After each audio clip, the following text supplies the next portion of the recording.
courage is not the absence of fear. I think courage is the fear walking.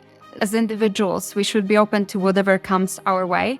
Leadership is all about discovering yourself. Being a woman in a male-dominated area, which analytics and working with data is vulnerable from the get-go already. And then trying to be vulnerable, which you need to do as a leader, that takes courage.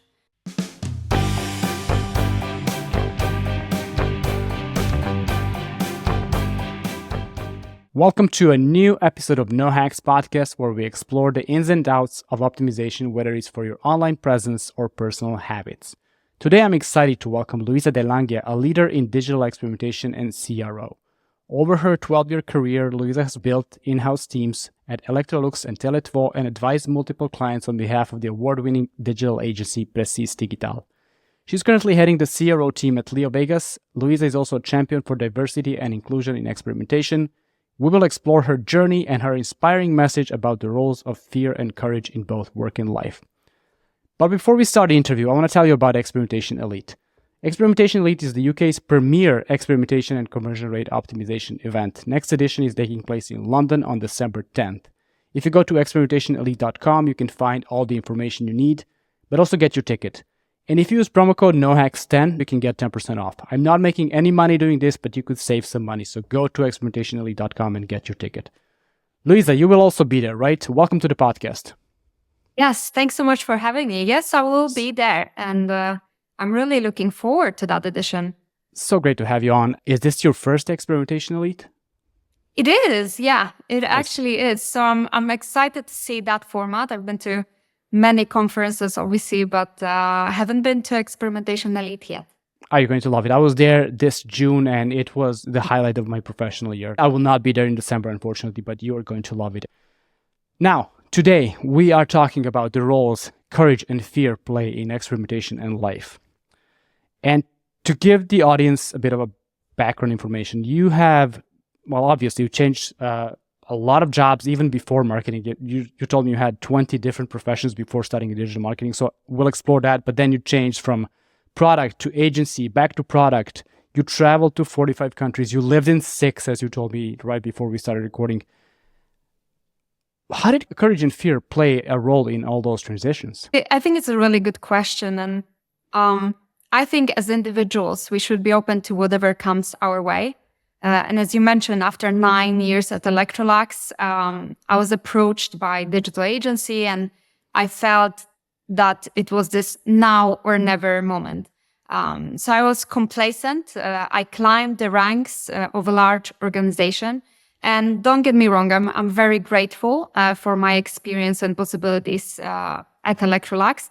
But after 9 years there and being the one on the team with most experience, that everyone was turning to with questions, I just became this negative Nancy. And I think it was a sign to move on. And it was definitely risky to go away from a very comfortable position that I had at Electrolux. But I was hungry for more experience, for a different experience. And all I knew at the time was how we did things at Electrolux. And I wanted to see how other businesses approach digital analytics.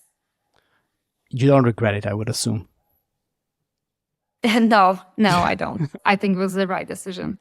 That is very good. And you also, you moved to, you told me the countries before we started. You're from Poland. You live in Sweden. You were in the Netherlands, France, US, and UK. I think my memory is solid. Yes, correct. Okay, you moved to a new country 5 times, basically. And like, moving once to a new country where you don't know anyone or barely know anyone can be a traumatic experience. Like it's a very stressful experience. And I'm sure, well, we're both from Eastern Europe. There's a lot of people who, because of the economic situation or whatnot, historically wanted to leave. But a lot of those people, just fear stops them and they say, okay, I'll stay here. This is safe. This is what I know.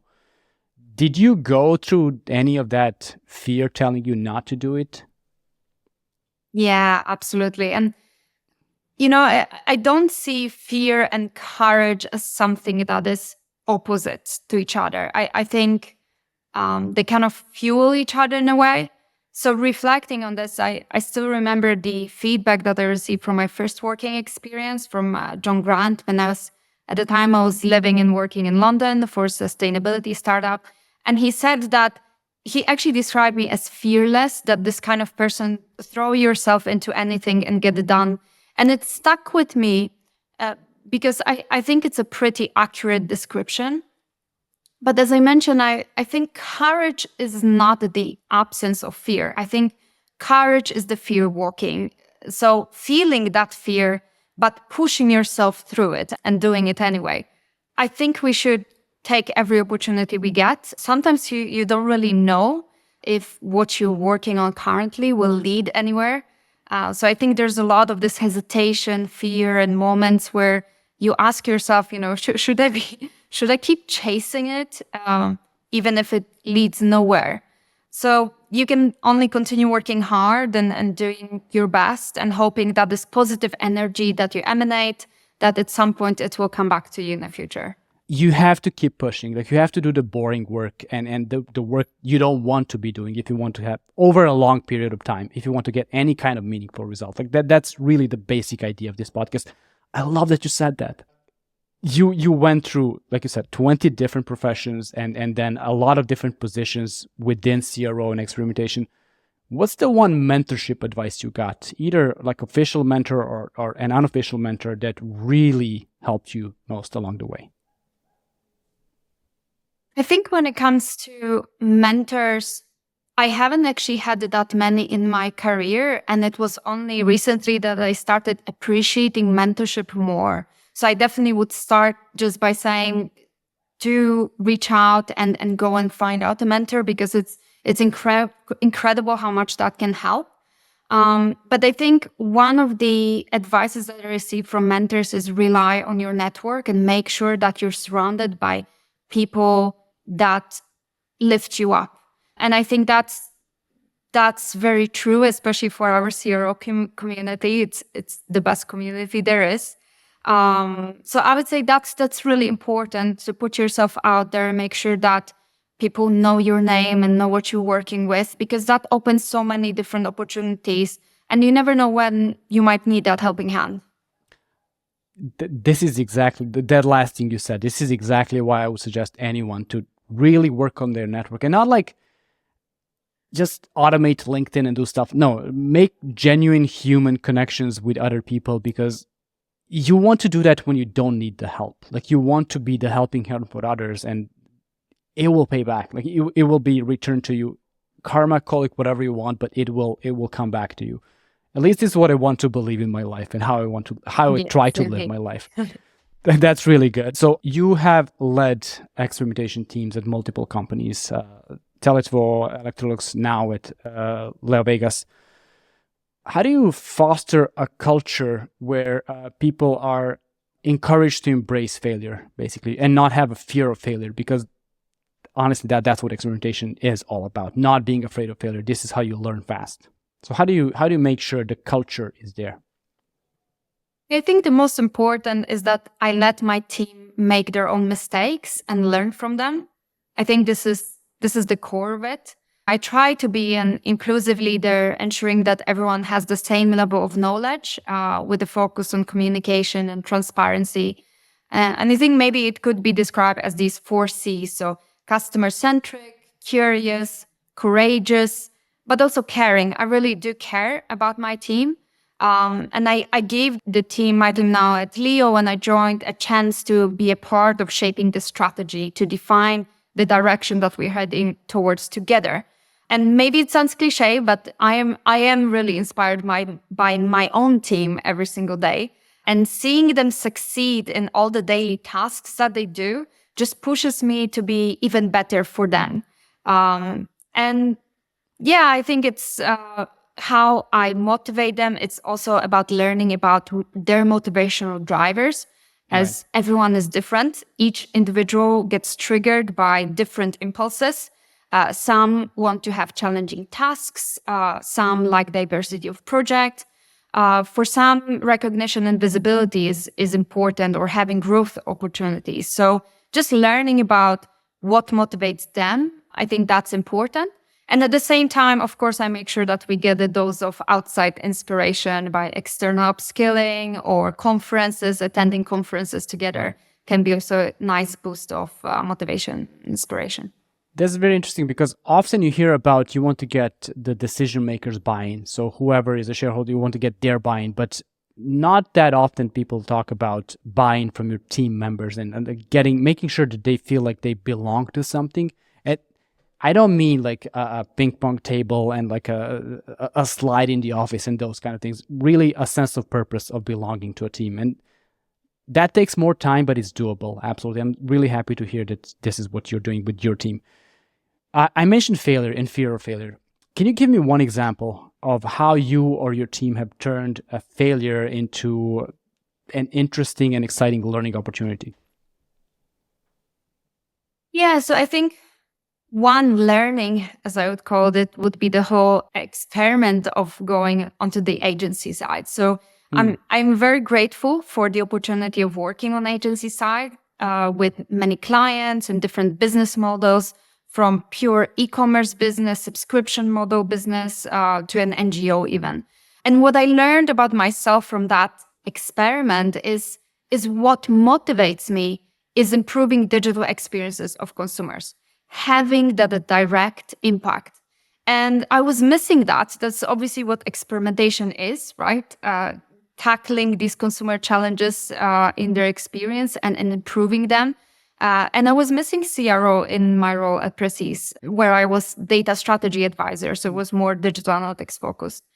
And that pushed me into the next opportunity of then working at Tele2 as a CRO lead and effectively spearheaded my career now and the specialist within the field. Right.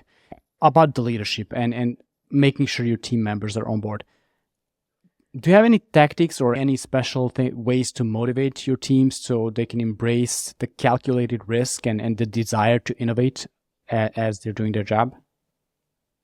I think motivating them just by learning what their motivation triggers are, then making sure that we have this external doses of inspiration from external upskilling or conferences, and effectively having them participating in driving strategy. Those would be like the things to motivate the team. So those are the main ways you do it. Let's talk about leadership some more. What is your leadership hill that you're going to die on? Your leadership opinion, whatever it is, that you are going to stick to no matter what?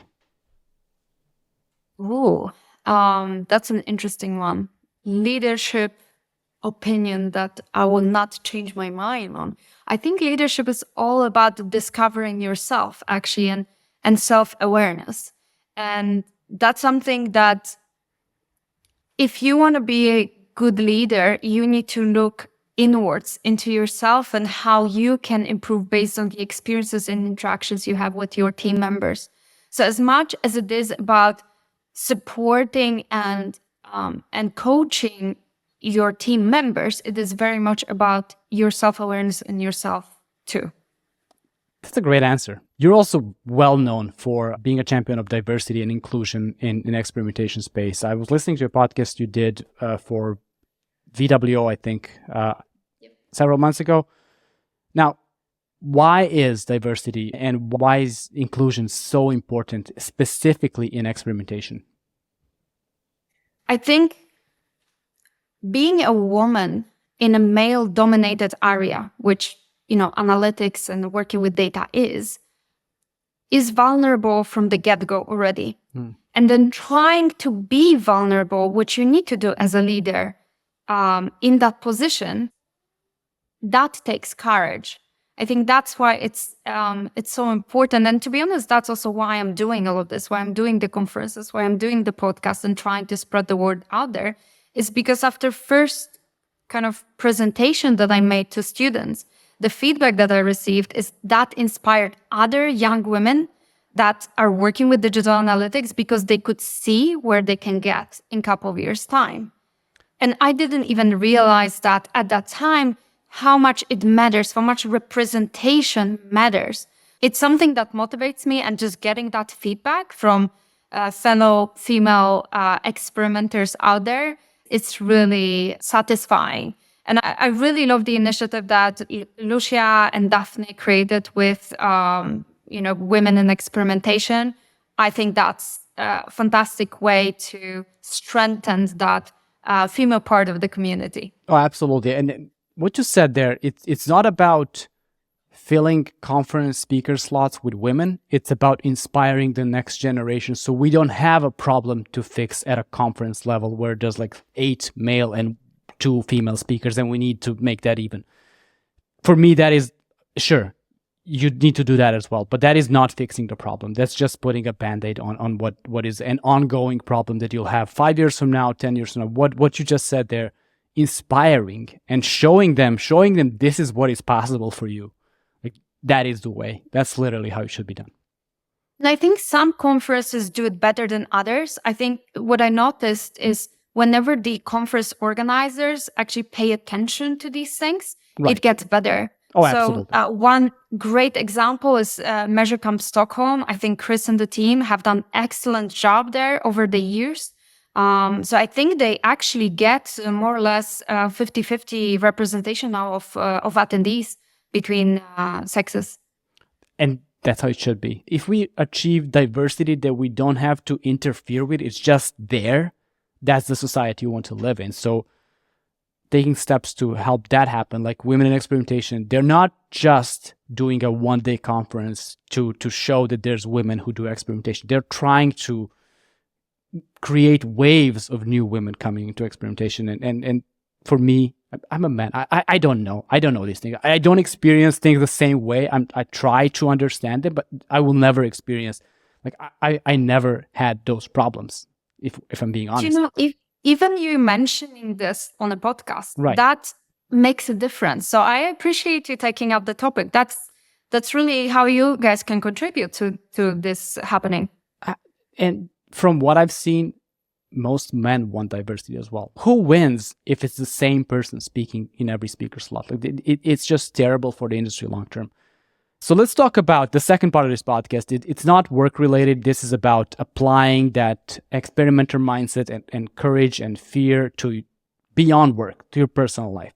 Let's talk about experimenter's mindset first.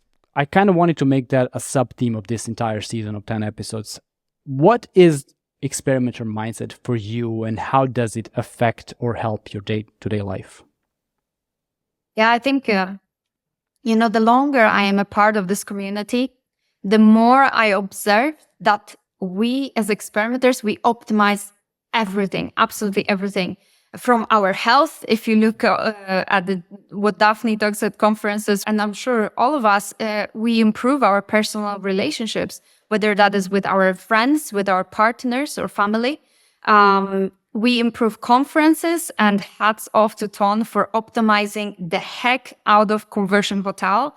But then also even optimizing podcasts with yourself. I see some optimization going on here as well. And it's not just it's experimentation as well. The reason I split it into shorter seasons is because I can have an experiment that's running and ending, and then I can try something else and something else and something else. But I don't want to be bored. I want to make it as good as I can, but also I want to enjoy doing it. Sorry, I interrupted you there.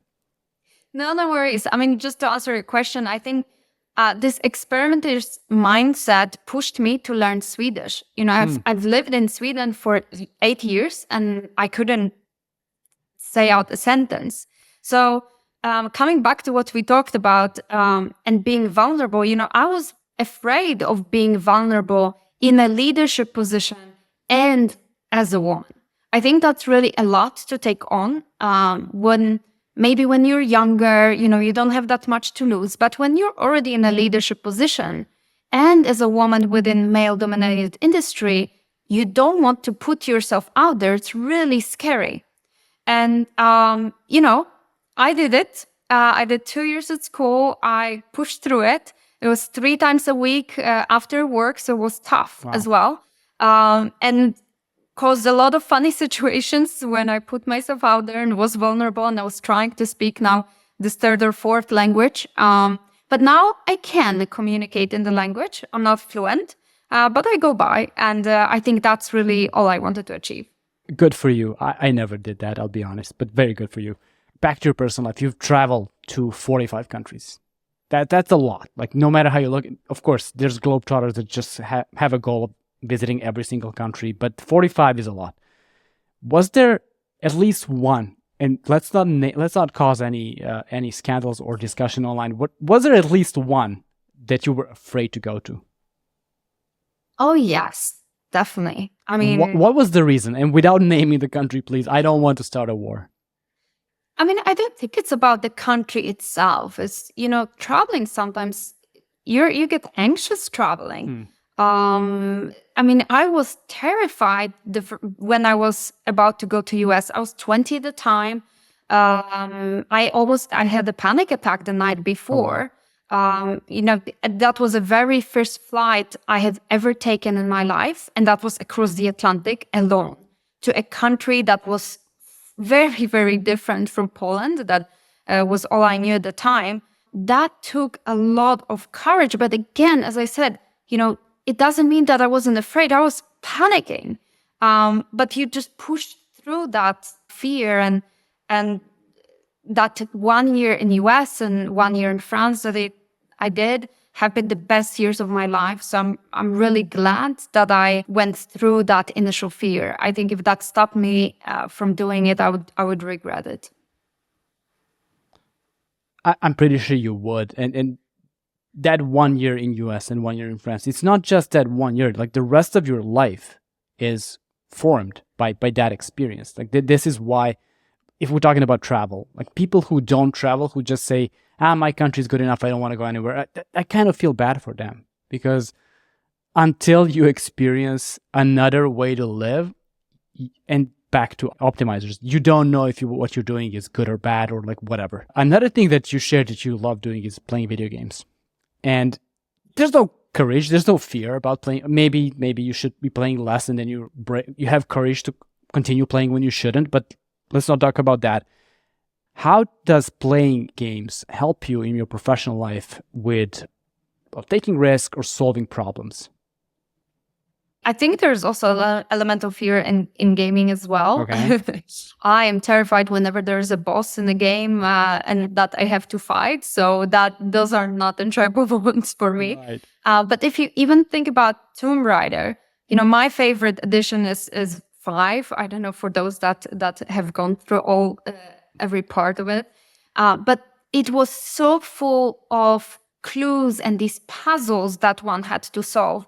I really like that part of the game where you had to think to actually, move forward. So just that, it trains your problem-solving capabilities. Right. But even, things like staying calm when the challenge arises, all these things you can learn from gaming, not to mention all the English vocabulary that you get also as not a native speaker while playing games.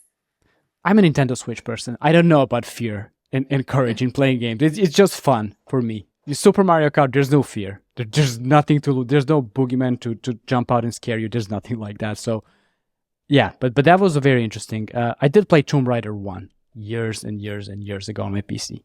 Even if you think about the old games, like think about Age of Empires, when someone would invite you, or Prince of Persia, where you had to fight with this funny knife, there was always element of fear. I think that's what keeps the game engaging. I think there's no challenge in the game. It's hard for it to be engaging. That's a very good point, actually. You know what? Super Mario, but not Kart, there's an element of fear when you're doing a speed run that you're going to mess it up. There you go. Or like all these turtles that come out, right? Like that's, That's exactly what it is. Let's talk a bit more about fear outside of work situations. So we talked about travel and going to a different country. I know how that feels. I did it. Well, I was in the US for a while. I was in Sweden for a long while. I'm now in Portugal. I'm from Serbia. I don't even know who I am anymore. Neither do you. I'm sure in that sense. And I know how that feels. Every time it's like, I'm used to, like, it's like you have a warm sofa and you need to go to a cold room and warm it up again. Like, and you do that every time, but it takes a lot longer than 5 minutes to warm a sofa. Give me some more fear-related and courage-related situation in your real life that you had to face, and how you overcame them, and how they made your life better in the long run.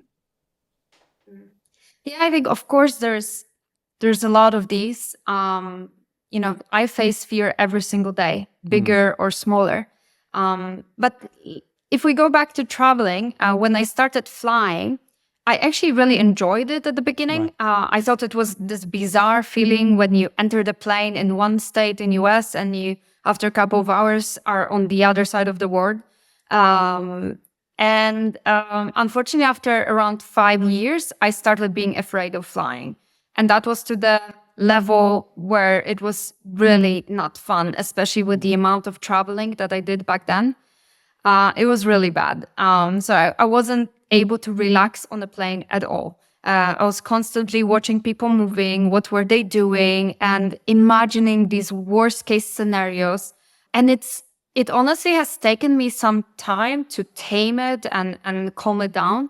And I remember still like yesterday, the conversation I had with one friend about this, and she said that she had a similar experience. And it was all about letting go of control. And I thought she was onto something because she explained to me that the turbulences are natural and that the sooner you kind of accept that you are out of control in this situation and that it's the pilot's job to fly the plane, it's not your job to, take care of security, the better. And I think that conversation, since then, I've been practicing the art of letting go. And it's been better and better. I think it especially helps flying with my husband. I always feel safe around him. But it even led to the point where now I'm again enjoying flying. I don't stress too much about it. I can actually read a book, without all this Right. kind of horrifying scenes. So it was just that conversation with your friend that got you out of that fear, or was it a bit more work than that?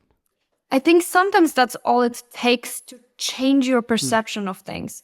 Sometimes, and that's what I love about talking to other people, about conferences, you take a step back and you reflect on what it is that you're doing and how you're doing things. That's self-reflection, self-awareness. And sometimes that's really all it takes. Just look from another point of view, and that's where the solution comes from. That's a wonderful answer. That artful thing of letting go and just realizing this is not something I can fully control. I'm not flying the plane like that, like you said. That's one really good way. So let's say someone is listening to this podcast and they have a situation in their life where, let's not talk about moving to another country again, but maybe they want to find a better job. They're afraid. They're at a job that is not great, but not bad enough for them to run away. And they're afraid, if I lose this, I'll never find something else. How would you approach something like that? Currently, especially in this situation in the market where a lot of people are being let go, particularly in Sweden, it's not the greatest moment, I would say, on the job market. I understand that fear. I mean, it's every time is the same, and especially in Sweden, it's quite common when you start a new contract to have this probation period. So it doesn't matter if you work 10, 12 years, you still have the 6 months of probation period that you have to go through. Now, on the other hand, in Sweden, we're very lucky because we have this safety cushion of insurance, right? So when you become unemployed, still up to 80% of your salary is being paid at least for the first 3 months. So you don't become, as in US, you lose your job, that's it. Like you don't have money the next month to pay the rent. So I think in Sweden, I love this about Sweden. It's really comfortable to have that security.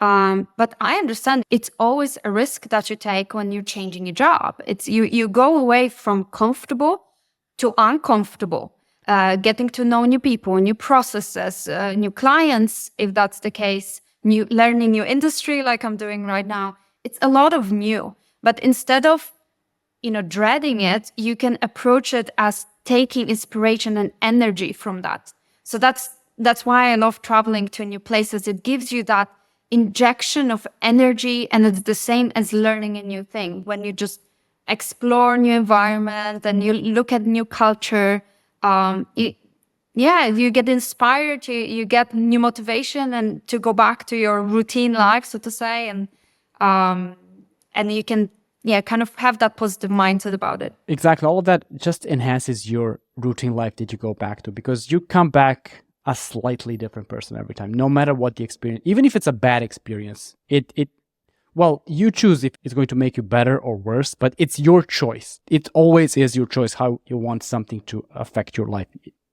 It could be a horrible situation. I mean, this is A Man's Search for Meaning by Viktor Frankl. If you haven't read that book, you and everybody listening to this podcast, it's like this big. It's smaller than Don't Make Me Think. That's how small it is. And that's a tiny book.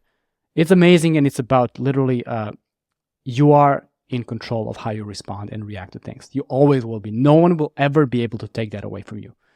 Yes, job market, it is terrible, but let's say it'll get better soon. Fingers crossed that it gets better soon. People, even when it's good, even when the job market is good, there's always the fear of what if it's worse. But the same way it could be worse, it could be way better. And usually it's up to you to adapt to the situation in a way that makes it better. And usually you're in control of that. The key takeaway from this mess, as we're closing the episode, the key takeaway from this is courage is the fear walking, not the absence of fear. You explained that already. I love that. This is a tattoo-worthy phrase, in my opinion. It's really good, and people should stick to that. Being afraid is not a bad thing. Being afraid and letting that fear paralyze you and not doing anything about it is what you don't want to do. So, Luiza, thank you so much. I have one more question for you. I'll just tell the audience, thank you for listening. This was episode 3 of No Hacks Season 2. If you go to nohackspod.com/follow, you will find all the social links there, Instagram, YouTube, even Twitter. I don't know why, but even Twitter, LinkedIn, and Apple Podcasts, Spotify, everything is there. So nohackspod.com/follow. And Luiza, for you, what is the one word or phrase you want to say to yourself 6 months from now? Just stay calm and enjoy the storms.